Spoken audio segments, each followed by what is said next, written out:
All right, we are live. Hello, everybody. Welcome to episode 43 of FMA discussion. Tonight we have Tuhon Jack, Latorre.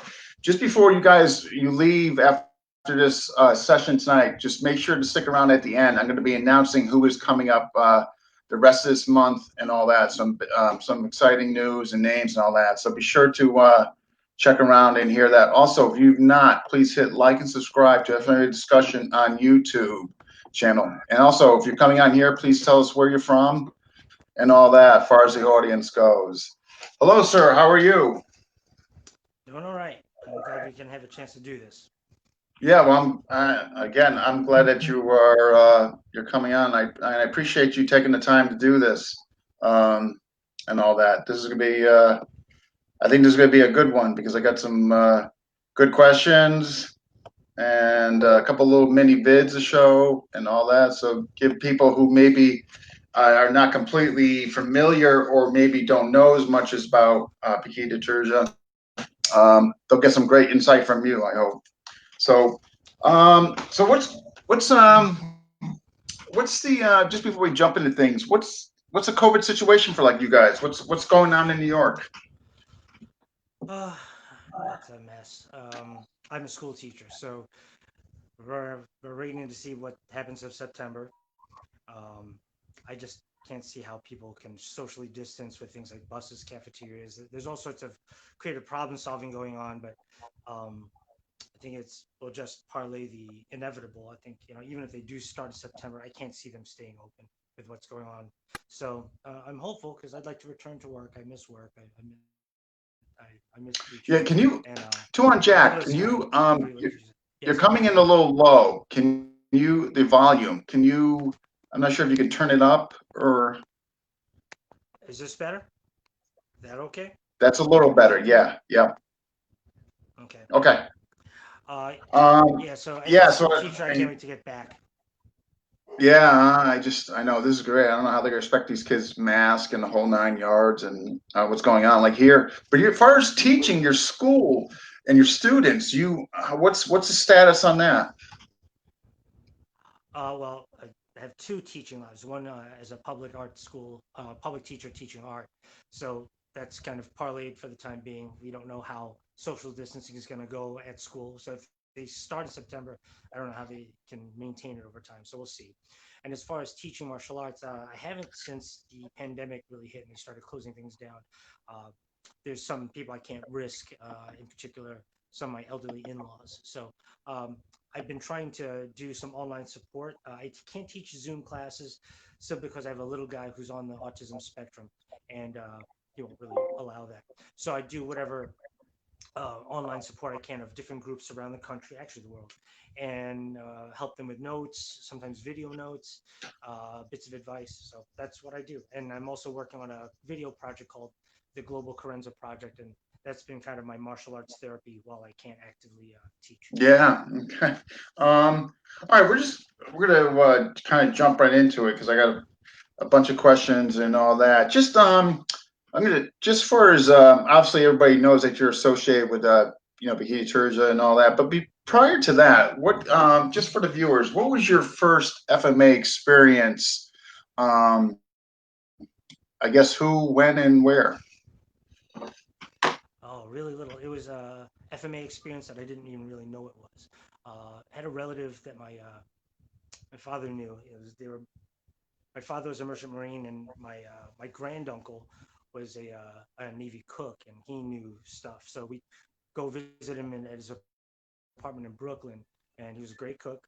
And then sometimes while people were eating, he'd take me into one of the back rooms of his apartment, and he had a little billiard set underneath his bed, and he'd pull it out, and he'd pull out these little cues, pool cues, and he'd just throw an angle one, and just tell me, all right, what would you do? And I did it because I loved him. His name was Leoncio Romano, uh, but it didn't really hold my attention because I was into toys and stuff, and I didn't understand what he was doing with me. So we that was my first experience, and then growing up, going to things like Filipino parties, weddings, novenas, things like that. You'd inadvertently get someone who would pull out a butter knife from the dinner and say, "Hey, what would you do?" And that's kind of how it went. And I didn't really formally discover it until I was in my early 20s. I was a late bloomer. I went into a martial arts store and I saw Dan Santo's book. I was like, wow, there's a book on the Filipino martial arts, and I read it. And everything I saw, well, not everything, but so many of the things I saw looked familiar from growing up. It's like, oh my gosh! And so it took a great deal of I kind of stewed a bunch of cultural interest. Oh, okay, okay. So, um, so upon reading his book and all that, did you ever, and I get, before we jump into your association with PKT and all that, well, did you go to any seminars? Were there any other systems maybe that you dabbled in or anything? There was in Rochester. I was doing my master's at the time in Rochester, and it was pretty dry. But I did find a Wing Chun school, so I went there, and it was great. But while I was studying Wing Chun, I saw an advertisement for Guru Dan of all people coming to the Finger Lakes, hosted by Kevin Seaman. He came by with Ajahn Mm. Chai and Francis Fong and Larry Hartzell, the late Larry Hartzell, and I was so excited to meet him. At that point in time, my mecca was trying to become an Inosanto instructor. Yeah, I really loved Okay, okay. exploring the Filipino martial arts. So I went to seminars and it was a lot of fun. Okay, wow. All right. So then, so did you stick? How long did you kind of dabble into that?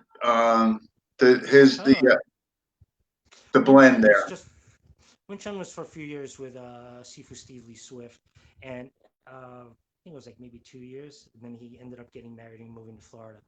But while I was there, it just so happened that Doug Marquette is from the same city as I am, and he had hosted one of his first pediatrician instructors, Guru Omar Hakim.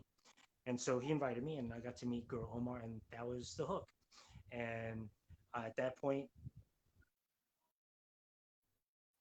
it developed into going to Tuhon Bill's house for the very first PTI camp, and it's been history since then.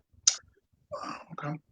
So what was the when you said you were hooked? Let's take it from there. What were you? What did you see? Like what captivated you? Where you kind of knew, so to speak, that you wanted to do or continue with this and explore it more. Like, was there something that really resonated with you? Or Well, in general, the FMA just really loved the fact that there was an art, combative art from my homeland, and not sure, only did we have our own martial art, but it was really beautiful to watch. And the more I learned about it, the more effective it seemed. It seemed very common sense to me.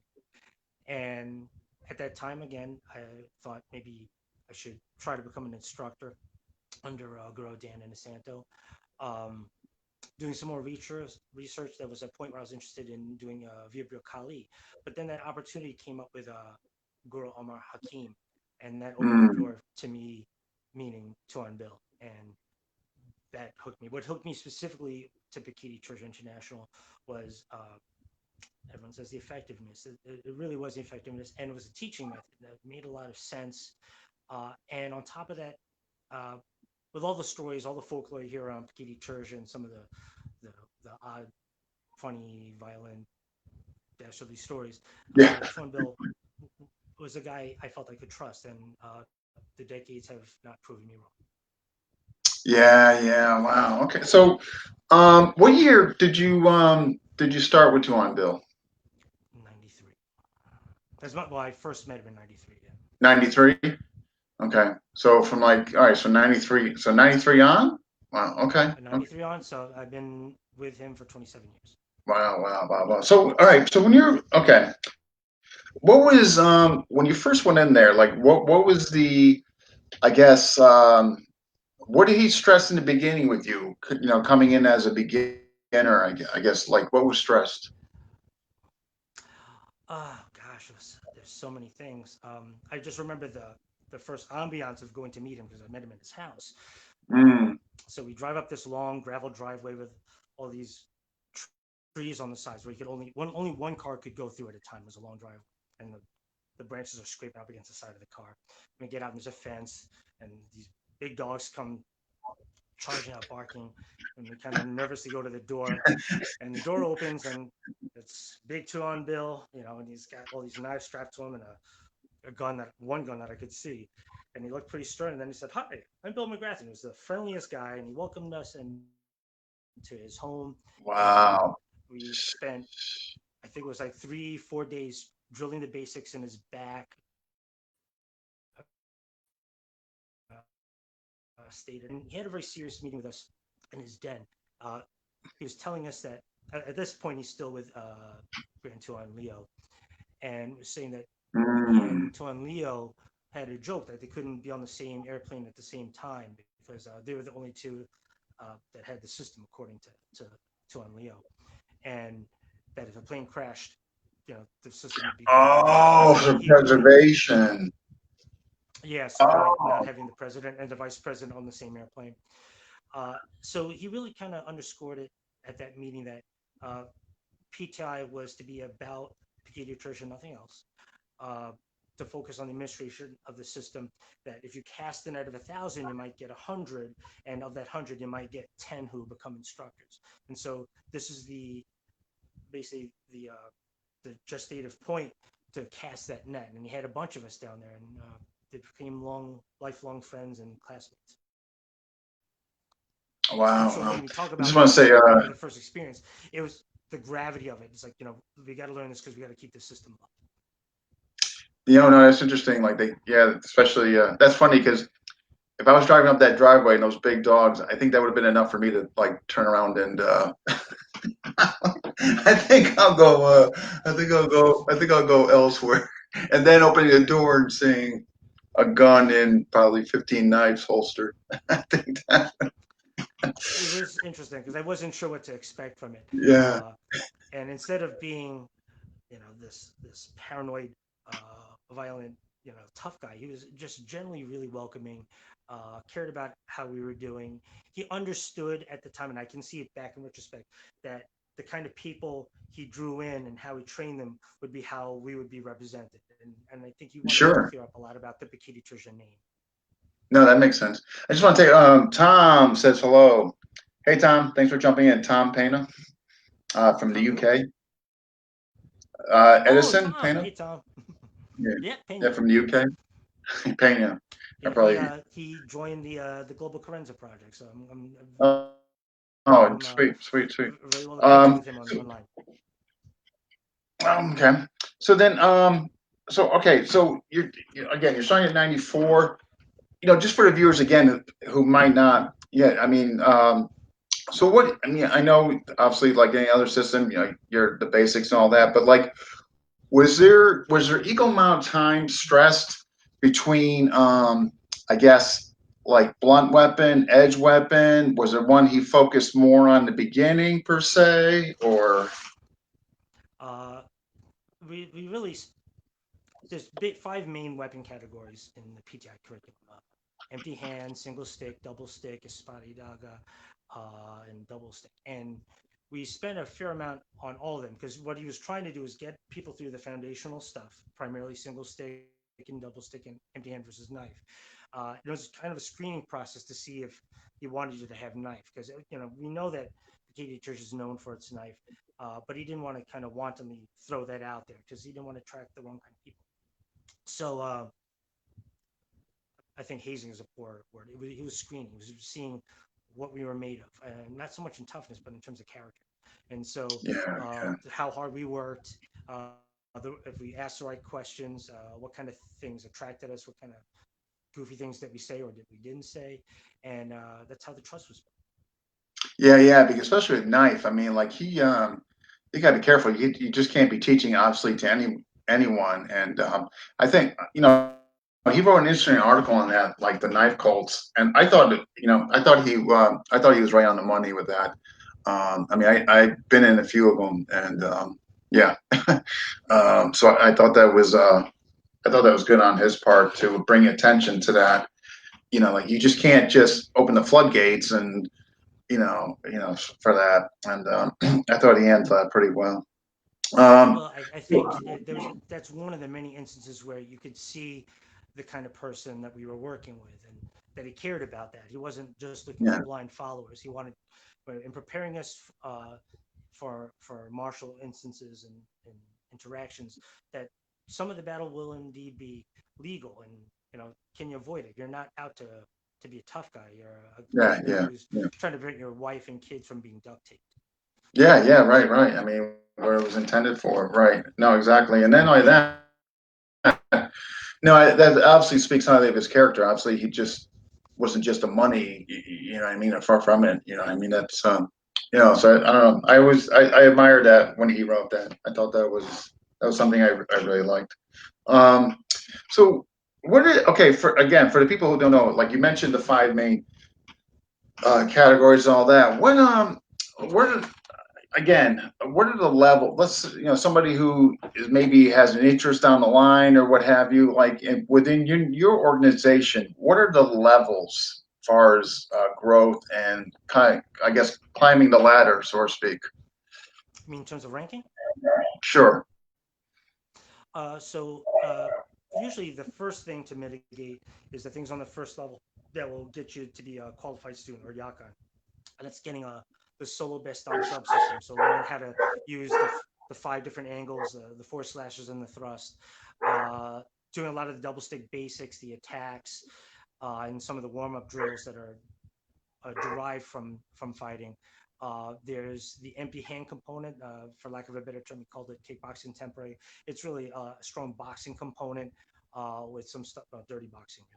And then the basic empty hand versus knife, which is learning how to use empty hand techniques to come up with a sensible way to approach someone who's got a knife in their hand held in ice, excuse me, in melee. Mm, yeah, that's I kind of find that if someone is well grounded in that, you can certainly go through the curriculum in a linear fashion, but once you have those, you can kind of jump around. So. okay, okay, okay. And then so when you're so for as far as yourself and your journey with him, was most of the training done? Were you doing it privately with him?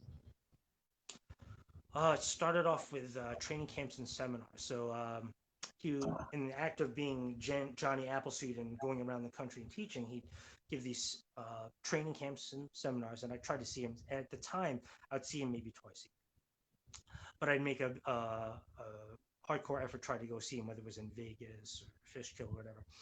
Uh, then at some point, he started doing monthly seminars, and he's a 5 hour drive from me, which is nothing. So I would see him at monthly and in seminars. I think I had like maybe one or two privates with him. Uh, these training camps, sometimes he'd have something special for his senior instructors or students that seemed very serious about it, and he'd include me. And so he made some really nice opportunities to happen. And then of course all the senior students, myself and my classmates, took things to heart, and we really worked it hard back in our own groups, solo, whatever we could do, until we were ready to see him Okay. And then because the one thing I know he was doing, I don't know if he's still doing them or not, but wasn't he doing something on a monthly basis? It was kind of by Brewster, New York, if I'm not mistaken. again. He was doing a monthly seminar in Fishkill, New York, at a dance Fishkill. studio, and a bunch of us would congregate. Some people would fly across the country because they knew they might not see him otherwise, and so we would get together and we train for the day. Okay, okay. So is that still going on? It hasn't been. He's been really focusing on his seminar circuit, both nationally and internationally, until the COVID crisis came about. Yeah, I know. So unfortunately, he had to cancel his European seminar tour, and now, the big PTI camp this year. So everyone's really bummed about that. So, okay, with regards to you, I mean, you're going up through the ranks, and all that. What year did you, I guess, get authorization? Not so much from the lens of having your own group per se, but where you actually could go out and teach the material. I asked him about this years ago because when I first started, and just like a lot of the PTI practitioners out there, you don't have instructorship, but you're looking for someone to train with. So you get together with a group informally and you call it a club. And that's what I had. I found a bunch of guys who wanted to train, and the, there was three other guys, and we trained at a duck pond. And I would teach them whatever I knew at the time. At that point, it was like maybe a 20th of a system, but we drilled it and we knew it really well and we sparred with it. And that was my first group. They were pretty hardcore. and that's what it was. And then as we grew along, I tested in things. Uh, when you test in certain blocks in the right order, you'll get ranking. But I didn't learn the system in a linear fashion. I ended up jumping around back and forth. So for a long time, I didn't have rank. I would just pass these tests. Uh, I think the first real rank I had after beginner, after fighter level, which was the second level, I think I was an assistant instructor for 10 minutes until I passed the next test. And then I was Matas Naguro in 2003, which means a master teacher. And that was great because Oh, okay. Okay. it was great because we had tests and it wasn't like, anything arbitrary. If you knew the material, you tested in it, you could explain it, you knew the what, when, how of things, the why of things, um, and you showed and you passed the test, then it was empirical that you have the test. Okay. And that was Okay. a beauty of it.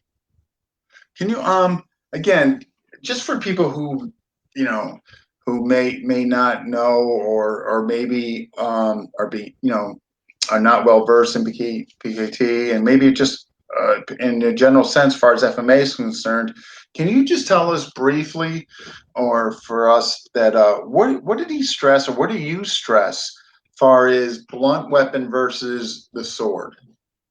I mean, which one do I teach more or focus No, on? not as much more. You teach more, but we can cover that as well. But what do you, I mean, when you're teaching them, what do you stress to a beginner student, as far as whether the mechanics? I mean, just anything that you could think Yeah, of.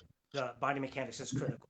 Uh, when I'm teaching, I don't think I'm teaching specifically to cops or military people or whatever. I teach people want to know the system, and then whatever they get, then they can filter out what they think they need, what they don't need.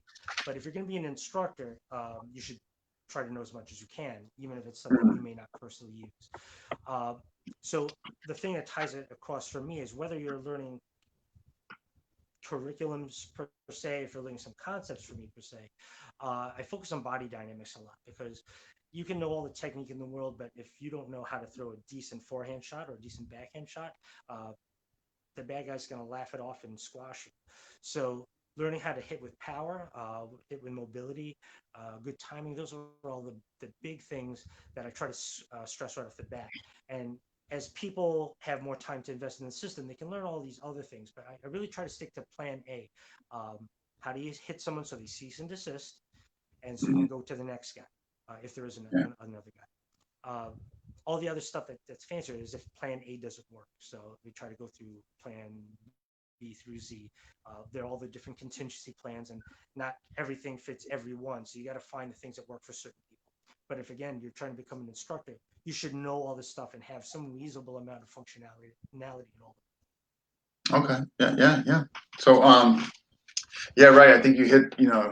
Like I think you touched upon something that's really important. Like power. Like particularly in blunt weapon. Like if you don't, like I don't care how quick or that, but man, if you don't have power to like back somebody off, they're just gonna like crash your center because you're not stop. You know what I mean? You're not stopping them. And just and I They bring don't that want up you to is feel like they're taking a big risk. They should, yeah, if they're not yeah, outright afraid of you, they should feel the gravity of the dare that you're putting in front of them. yeah, right, right. I mean, they should like I think, and the reason why I'm bringing this up and making this a point is that Oh, you're frozen. I think that like you look at the early PKT guys, and they seem to that was their known power. You know what I mean? Like you guys, Eric Nows, they're just one thing you can kind of associate with Pekiti Tirsia is just power. You know what I mean? Like stopping power, not so. Um, what so far as okay, again, when you're teaching knife and all that, do you also adhere to kind of like the background check, or just making sure the student is that you know they're legit, not so much legit, but not somebody that's kind of maybe iffy in personality, or somebody that you're not so sure about? I guess general Well, they may screening, not I know it's guess. happening. Yeah. Yeah, sometimes it's formal. Sometimes they're not aware that it's happening. But yeah, that's why I put all the other stuff in front of it. I'll do double stick, single stick to see what their temperament's like. Are they quitters? Are they people that have the patience? Um, because even if someone knows that I'm screening them, even if they're like hiding something, behavior betrays them. Behavior will always give away what someone's intent is. So Yeah, if they yeah, don't it's gonna talk come about out. Yeah, themselves, the things they say, the things they do, like they're gonna hide it for so long. And I've had very, yeah. very few ding dongs come out of the woodwork. The few that Oh, we good, had good, good. didn't last long, Yeah. and quite frankly, uh, when people start seeing it, as attractive and effective as the art may be, uh, if you don't have the right heart for it, you won't do it. Yeah, yeah. I agree with you though. It'll come out. You know what I mean? If you are fortunate, you got some stuff going on at one point or another, it's going to come out. Yeah, yeah, I agree. Yeah. Right. Um, but so then, all right. So at one point, before, because I want to get into some other stuff and all that, but um, you know, I, and we talked about this earlier, and this is, kind of has come up with me and talked to some of the guys who have some background knowledge of Pekiti Church and all that. And one of the things that comes up, and when I bring this up, I don't mean to get political and all that. There's no good, bad, or indifference here. It's just more from the perspective of an observation. Is that if you look at what you guys are doing, when I mean by you guys, yourself and Tuhon Bill, when I look at some of the other sanctions, like, and I'm not gonna say names, but where they just seem to do things differently.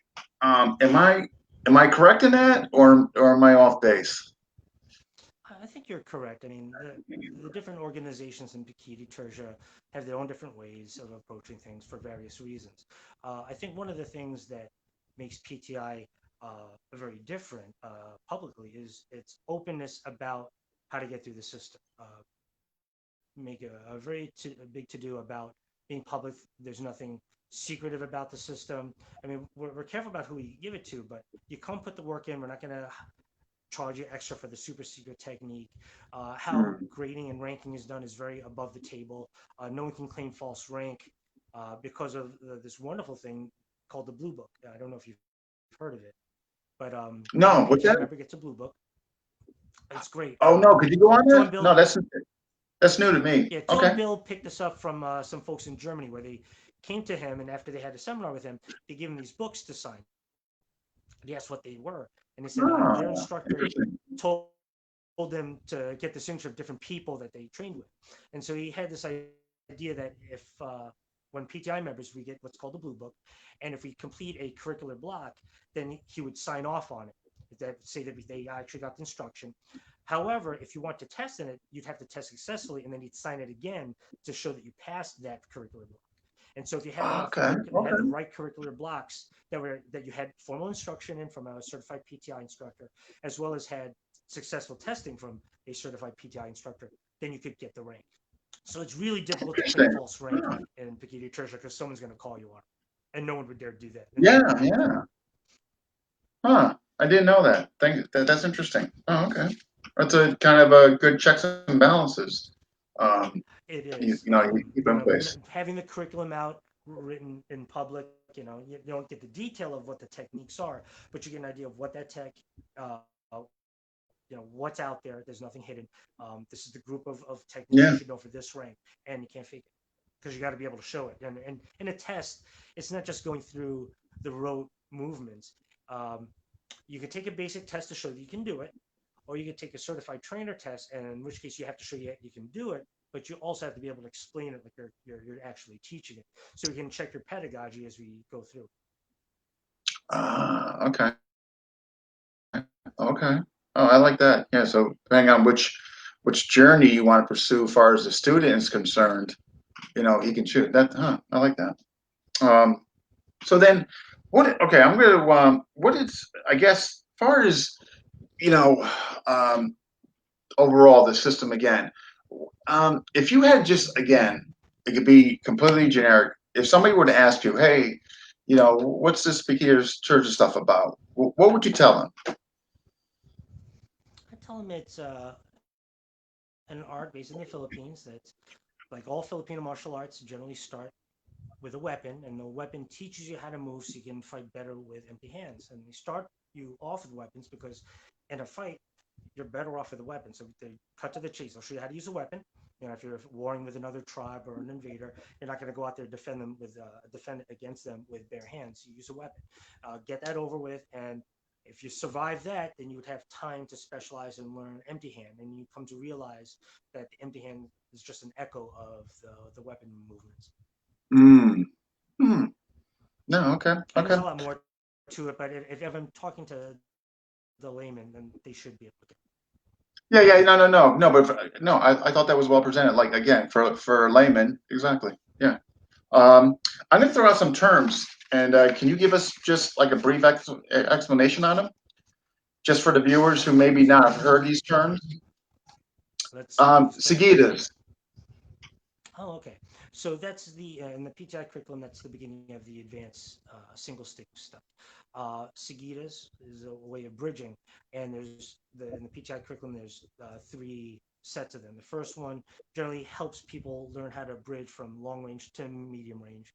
There's a few short range techniques in there, from long range to close range. The second set focuses a lot on medium range, where you have the concerns of the opponent's alive hand. And then the last set of Sagitas, you're extremely close range, where you see a lot of neck breaks and locks. Okay.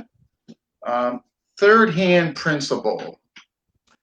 Third hand principle, it's a sense from the knife work, knife against knife. So if I'm into it with a bad guy, I have a knife that's one hand, he's got a knife that's a second hand, and we each have a third hand to incorporate into the equation. It doesn't mean that I'm sprouting a third hand because I was eating radioactive food.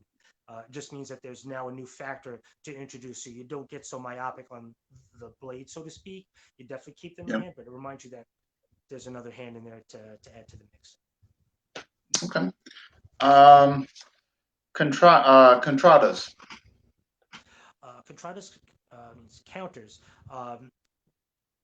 In the single stick curriculum, there's three sets of contradas. The first one is learning how to use multiple strikes for one of the opponents. A good visualization to have is if you had a light weapon like a car antenna or a whip of something like that against like a baseball bat, where you couldn't necessarily finish him with one blow, so you have to dish out multiple blows and you got to pick the right targets. That's a set of 12 techniques. The second set of contradas then takes those techniques and you try to now apply them to multiple opponents, where you learn how to start a technique on one person and uh, you have to hit the eject button to get to the second. Okay. So there's a lot of footwork involved in it. How do you position yourself? How do you disengage from one guy to engage the second guy?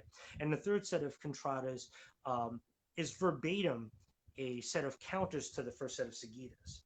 And initially, when I first saw this, I didn't like. I was like, "Why? Well, who's going to attack me with Sagitas that way? And why am I going to use these counters?" But as a good friend of mine pointed out to me, and I've taken it to heart, it's really exemplars of how to go about doing it. How do you counter stuff? What are some of the ways you can counter? And so they use the first set of Sagitas as a specific example. They give you specific solutions to that, but it's not meant that you're going to be using those specific counters. It means that you get to see how you might counter a weapon or how you might counter it too. And there's different ways to do that. A spotted daga has its own set of contradas. They're very different in feel. And so did the double stick work. The double stick work has contradas. It's almost like rapid machine gun fire. Okay. So does each aspect or facet of it have its own then? Yeah. So there's contradas in single stick, contradas in double stick, contradas Okay, in okay. spada daga, and in the double knife work, some of them have contrada-like work. Sometimes, especially when people hear about PTI, they're under the misconception that it's just rote learning. Like I got to learn the set and then repeat it. It's not. It's really specific exemplars that you learn so you can understand how to do things. And once you get an idea of it, then you can start taking some artistic liberty. But sometimes if you learn a system, any system, if it's very concept oriented, you learn these great concepts, but you don't have any hard technique to make it solid for you.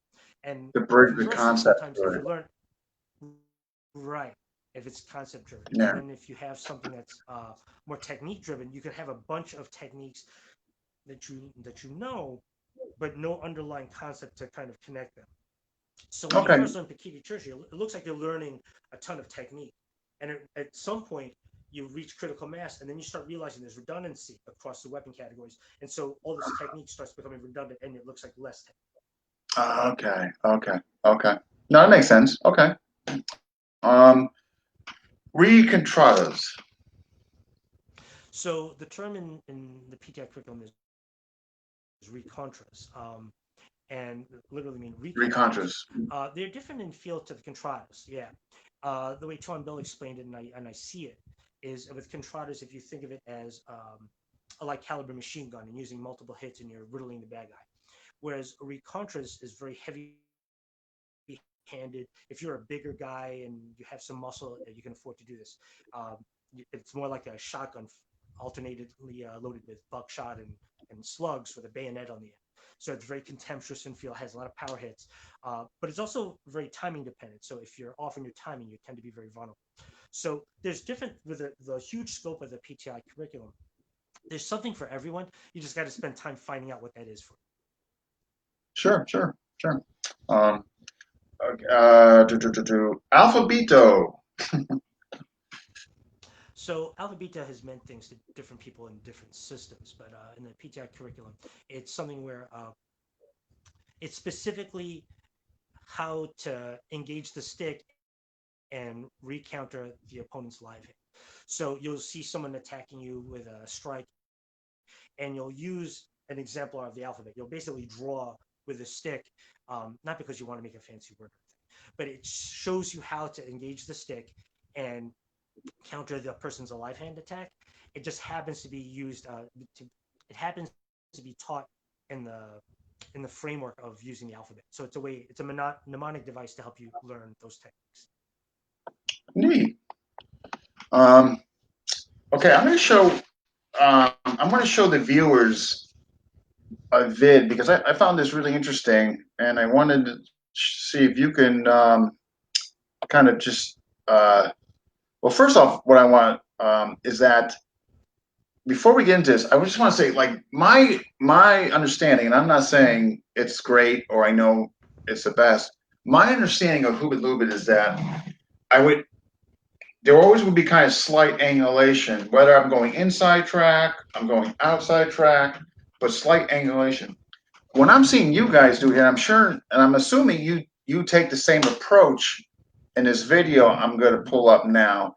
But I've never seen anything taught like this, and I guess my question is, what happened? Did it get lost in translation, or because my understanding is that what you're seeing coming out of the academy and all that, the SL Academy, it was pretty much originally from Gaihei, as far as Hoobit Loobit. Likely. Can you see this? So we start off with trading punches back and forth, and it's easier to trade across. But the cross, I parry. parry. Inside parry, outside parry. And notice that I am not moving his arm and getting around his arm. And then I Can you try see to now? punch 1, 3. He punches me. 1, 2, 3. 1, 2, 3. These are physiological placeholders for other movements. Later on, it goes across. I'm going to, I tell you what, 2 is you're going to know what I'm talking about, so I'm going to, I charge through that maneuver. I'm just going to run it for a little bit, and then I'll have you explain, just so the people can see it, but you're going to know what I'm talking about. Placeholder, because if you start busting each other at a time, it really makes the day a long day, right? And the next step I gave you was he does the jab and a cross, we do each of those on the outside. So the jab, 1, 2, 3, and then he goes across, 1, 2, 3, and you pose. 1, 2, 3. Jab, and then cross, right? Take on the outside. Okay. So basically, and again, I know you're going to know, but what he's doing is he's getting outside the line of the straight punches, whether it be the jab or the cross. And I've never seen it taught like that. Is this just solely from a PKT perspective? Because I've never seen any other systems teach Hoobit Loobit like that. I can't really speak for other systems because I mean I've seen other systems do Hubad Lubad in various fashions. I can just speak to how PTI handles it.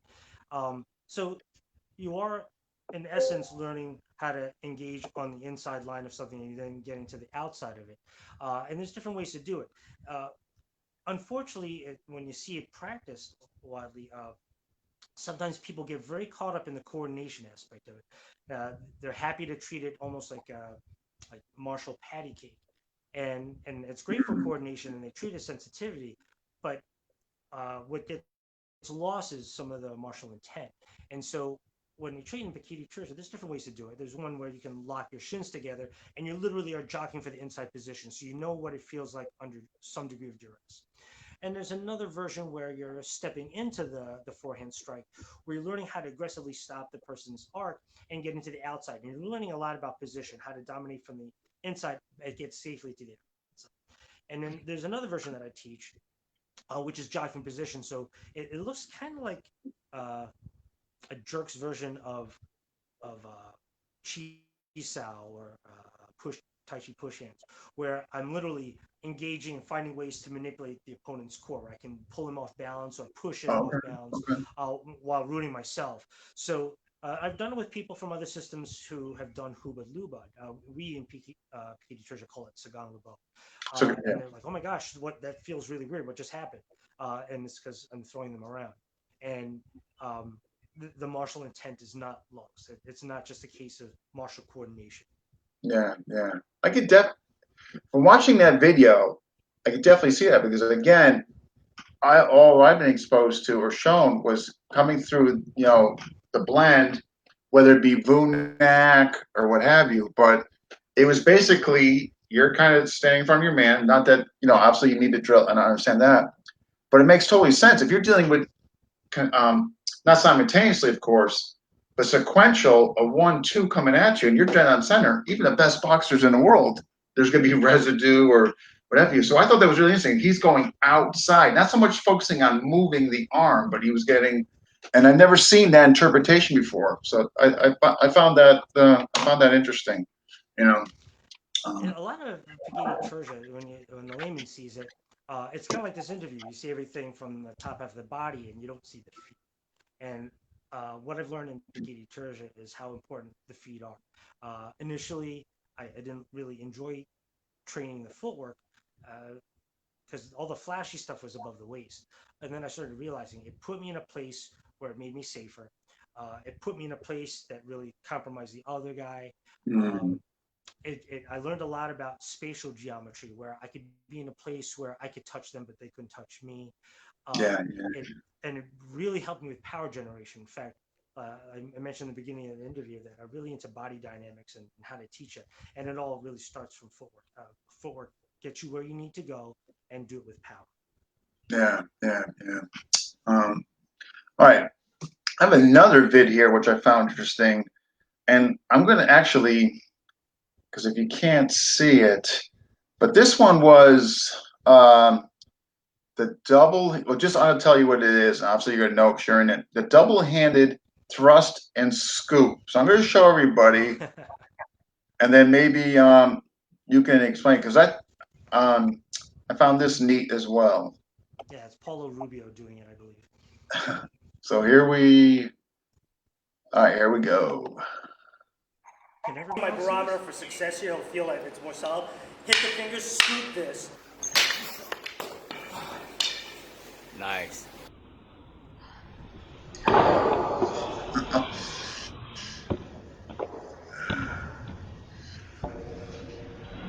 All right, so okay. Nice. Jeez. All right, let's hear it. I thought that was kind of neat, and I really appreciate the fact that you guys had the helmets and the gloves and all that. I really appreciate that. So what that technique? So the double-handed thrust and scoop.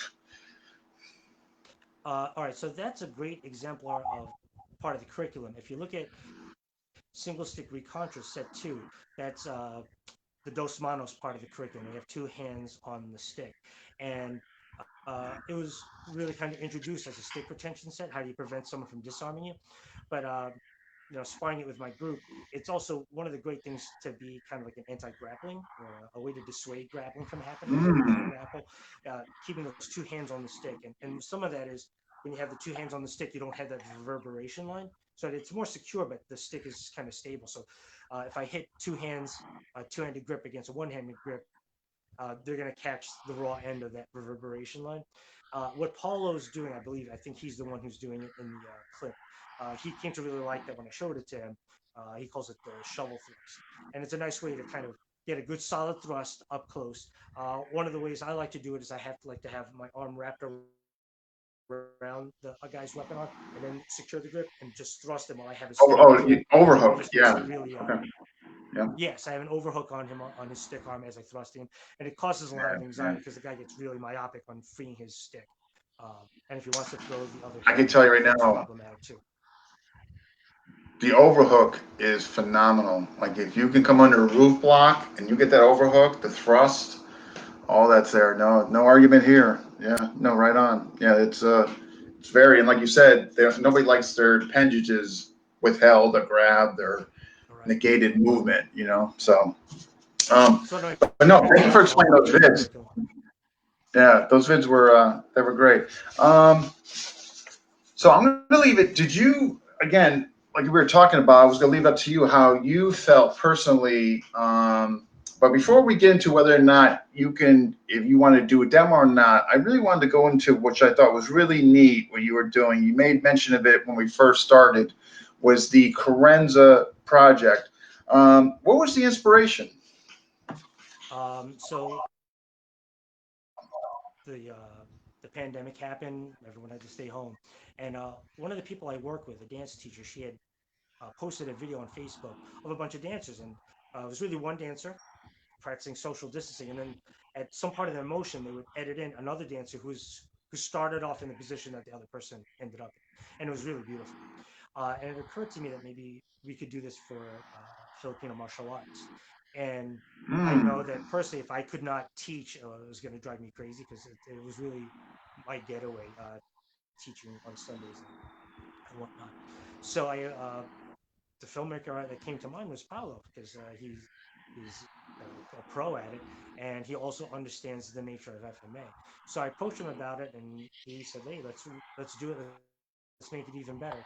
And that's how we got started. And it's really still evolving. We had the preview he did with everyone's submissions, over 200 submissions. Then I made little previews to kind of get people excited about it. We're still working on figuring out how to do the premiere feature. Hmm.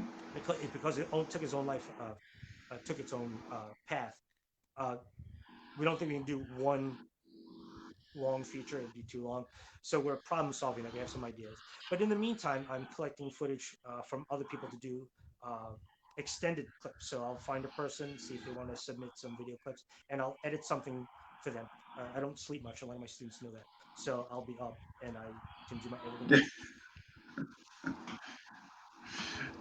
No, I thought it was. I saw a few of them when they were posted on FMA discussion, and I thought it was great. I thought it was something really neat. To keep people something to look forward to do during this, like you said, this epidemic and this cloud hanging over us that we have no idea when it's going away. So do you think, without compiling, like you were saying, it might be too long to get one thing going, but you think you can put it in sections, so to speak, like mini series or something? That's what the we're thinking of ways to divide it up. We might like do groups of people underscoring certain attributes. Um, there was talk about putting them in terms of experience. I don't know if I want to do that. We'll see. We're figuring something out. The nice thing is it's very Mm. fluid. But one of the submissions, someone not only put Karenza footage in there, but they actually did a little video of themselves talking about what it meant to them. And both Paulo and I watched it, and we're just like, hey, this is taking a new direction. Let's not talk about Mm. what this started as, but what it's become to be.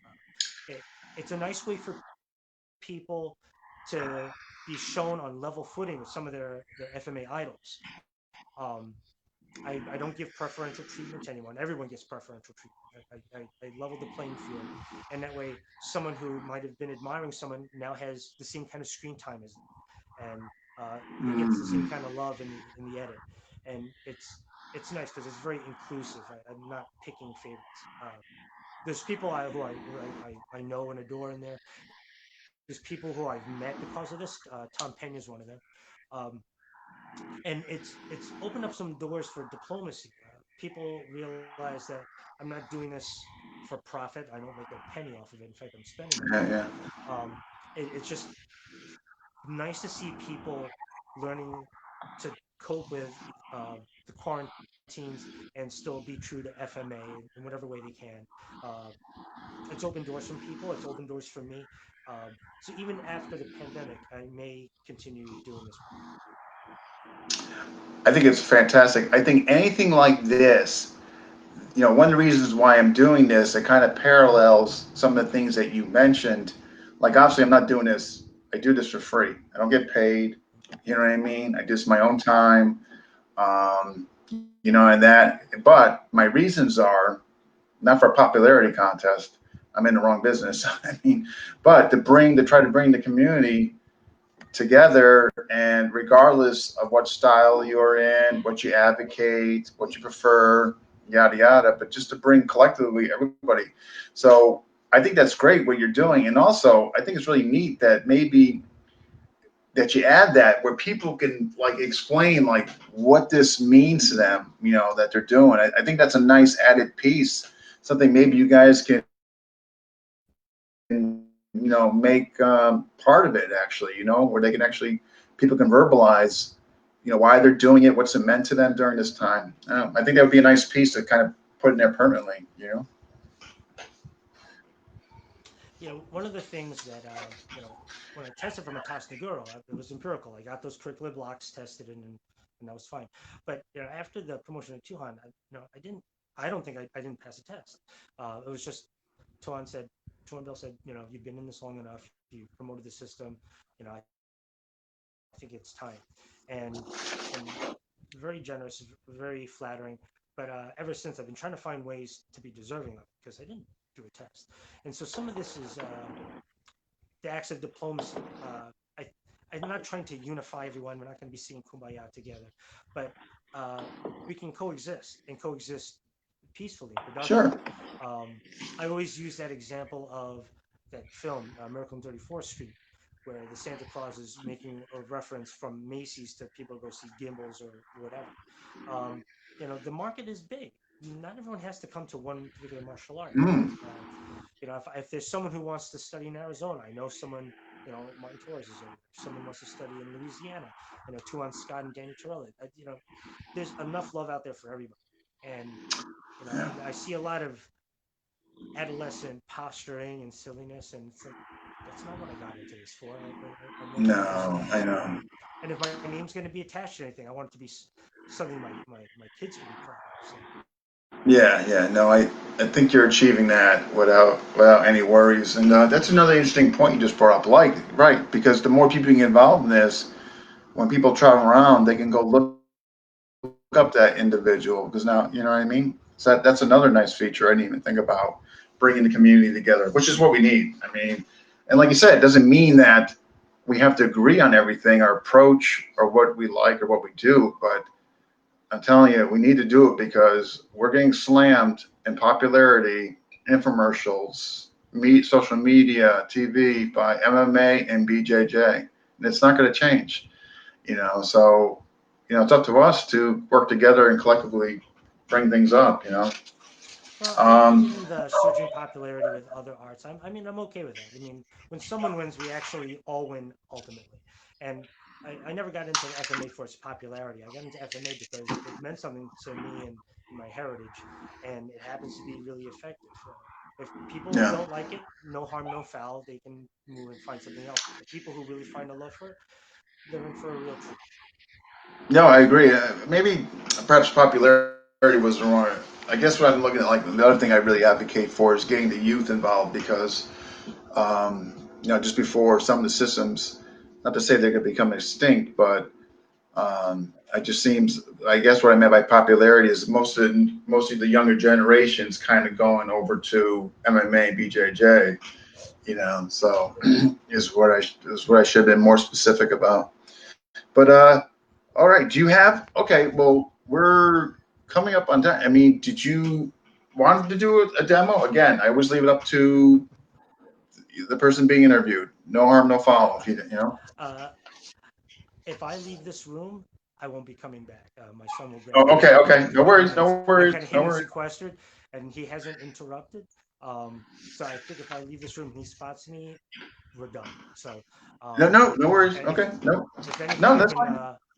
I can answer more questions. Or if you go to my YouTube channel, PTI Academy, Okay. you can see different things there, Karenza from people throughout the world, but also that I've done. And so if people want to see a demonstration, it's Sure. Okay. No, good. That's good enough.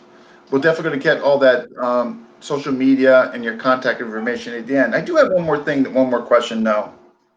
I always kind of save a couple just for if we're running early or what have you. What just in a general context, as far as the whole community is concerned, what would you like to see as far as improvement in FMA community? hmm, that's a good one. I mean, I think we're on our way in terms of coexisting friendly interactions. I think that's growing. Uh, I'll use Pekiti Church as an example. It can get pretty catty with some people, but I'm seeing more cooperation. There's people in the different organizations that I'm actually having conversations with publicly and privately, and we kind of understand that we're all part of the same family, and we can Mm, we can get together. I mean, we can inherit a beautiful system without inheriting the biases of our yeah. predecessors. And so I think people are getting it, and I think they're enjoying it. And there's some people who always drink the Kool-Aid, who will always, try to ingratiate themselves. But the reality is that there's enough people to keep this thing going with integrity, honesty, uh, and some cooperation. And if I can start seeing that across, that would be great. Across not just Tirsia, but through other systems. And I do see it. A person of note that I've seen that happen repeatedly with is Dr. Tim Hartman from Modern Arnis or Priestess Arnis.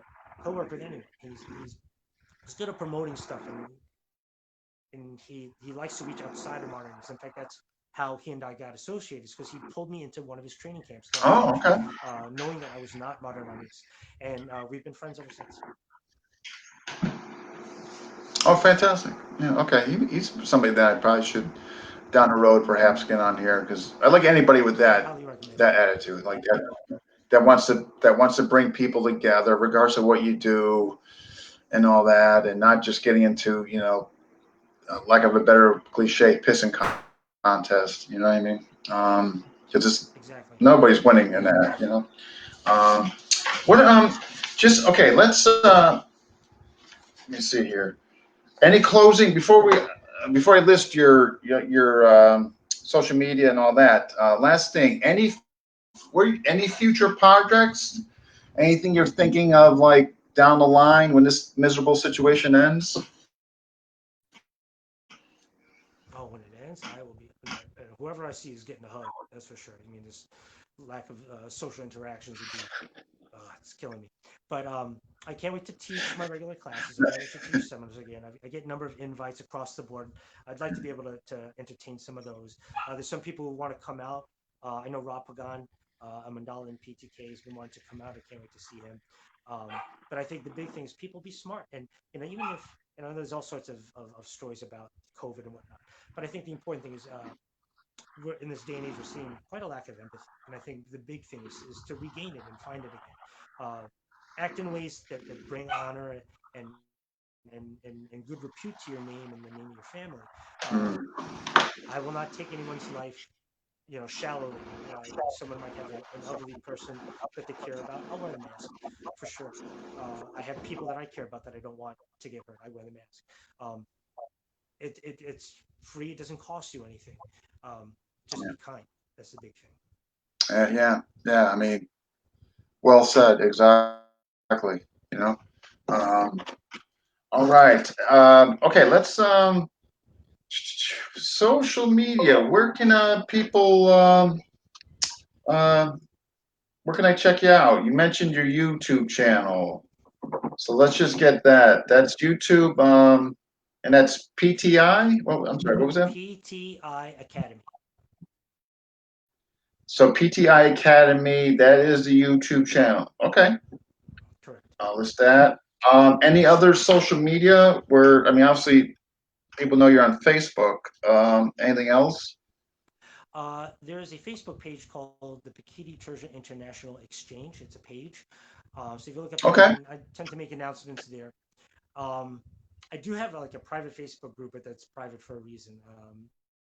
Just keep out the silly folks. But So I PTI resource for Exchange. Pekiti Tirsia International Okay. Exchange. Generally, there's announcements Okay. for the different Pekiti Tirsia happenings across the world. Okay. And then, can people, if they wanted to get a hold of you, should they privately? Is it best through here or an email or? You can use my email. That's ptiacademy@gmail.com. Or they can find me on Messenger, and they can certainly write me a note on Messenger. Okay, PT Academy. I'm sorry, PTI Academy. What was the ptiacademy@gmail.com. Oh, Gmail. I got you. Okay. Yeah. All right. I'll list these things in the comment sections. Well, I want to thank you. I truly enjoy this. There's some things I learned. That's the best interviews I like are the ones I walk away learning something, because if you cover something and all that, maybe you're doing your group a favor, like if I have the Abonnier guys on, it's fun and all that, but I like the ones where I'm actually like learning something that I didn't know or got a better understanding of and what have you. And that's exactly what this episode did for some of the, like the Sagitas, for instance, the couple of vids I showed and all that. So I want to thank you for that and taking the time tonight to do this. Oh, my pleasure. Thanks for having me. Oh yeah, no, my pleasure as well. And one of the things we like to do is on here, I always, as some time goes by, is always to bring back the guest, especially when this situation ends, and just see where things are going, what you're doing, all that. So if needless to say, if you don't mind, you'll get you back on here down the road. Sure, I'd be happy. I hope I have something new to add. I can field questions. Oh yeah. This way we can.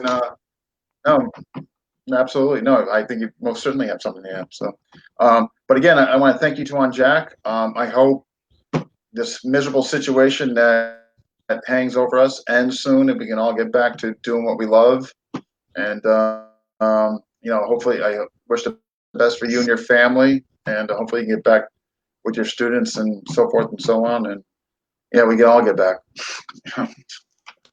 Thanks a lot, Dean. I really appreciate it. You too. Be safe. Sure. And what I do is, yeah, absolutely. What I do is I download this to my YouTube, and then from YouTube, I'll send you the link of it, and I'll also put it in FMA discussion too. So all that. Okay. All right, sir. Thanks. Absolutely. Well, thank you so much, and take care. Absolutely. Okay. Thank you. All right. Take care, everyone. All right. Okay. Okay, folks. That was a good one. I learned some stuff there, and somebody will be back, bringing it back for sure. All right, upcoming this Thursday, we have Sifu/Guru Greg Pichardo. He's on the Cast Magna. We'll be seeing what he's got to say. And then the following week, if the tech guys are with us, we have Brandon Ricketts next Tuesday night. And then the following Thursday, I'm going to have to double check who we have. But yeah, so we got those coming up. So definitely stay tuned, and you'll see the announcements for those. Anyhow, but if you haven't, hit like and subscribe to FMA Discussion on YouTube. Thank you all checking in, and have a good night, and I will talk to you guys soon.